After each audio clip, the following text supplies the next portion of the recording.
Obviously Canada, Argentina and Japan have been very busy in the last few weeks trying to qualify and successfully qualifying for the Olympic Games, so they've probably got a bit more game time than we've had, and they're going to be big challenges.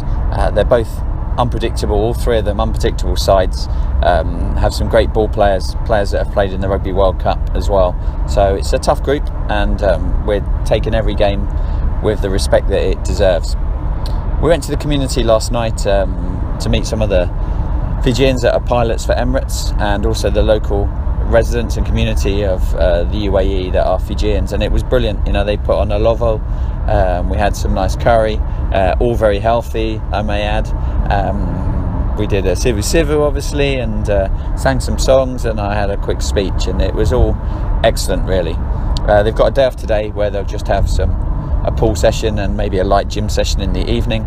Thursday we're going to have a final training run in the morning, and then we'll go and watch the girls' opening game at midday at the stadium. Looking forward to it, and everyone's ready to go.